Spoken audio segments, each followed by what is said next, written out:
we have 7/9, take away 2/3. So the classic misconception would, of course, be that that is 5/6, because 7 take away 2 is 5, 9 take away 3 is 6. So let's lay it out and see whether that makes sense or not, or what else we need to do if that doesn't work. So we've got 7/9, almost a whole, coming up towards the whole. 6, 7 coming in, and we'll reference to our whole at the top here. So it's a fairly large fraction relative to one whole. It's about the 3/4 mark.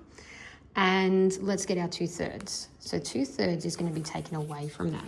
So we're going to take away 1/3, 2/3 from that total. And we can already see that the 1/3 is the same value. If we put it right up close and make sure there's no gaps, we can see that the 1/3 has the same value as 3/9, and the other 1/3 has the same value as 3/9. So together that is 6/9. So really what we're looking at here, but first let's estimate.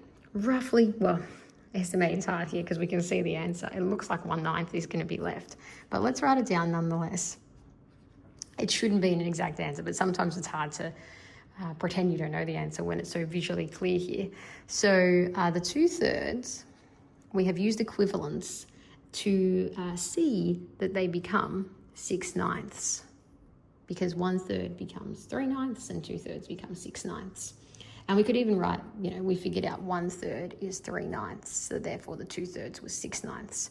So now the problem really becomes, we've got 7/9 take away 6/9, which solves it for us, because this takes away this and this takes away this, and we are left with 1/9, which matches our estimate exactly, which is unfortunate because I like estimates to be rough.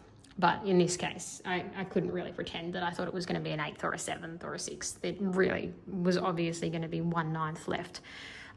If the answer had been 5/6, which is the misconception, that would look very different. So this is our answer here, 1/9. So let's actually just clear these off and just realize that this is the size of our answer, 1/9, if I started from the same spot.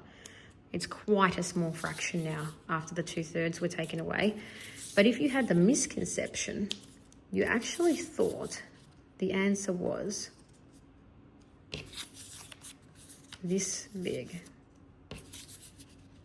in 5/6, if you just operated on the denominator and numerator without making sure there was a common denominator first, or the same species of fractions first, with equivalence to make sure that they worked together. So that's a very different answer you get from abstract only to concretely operating on the fraction using equivalence as the focus.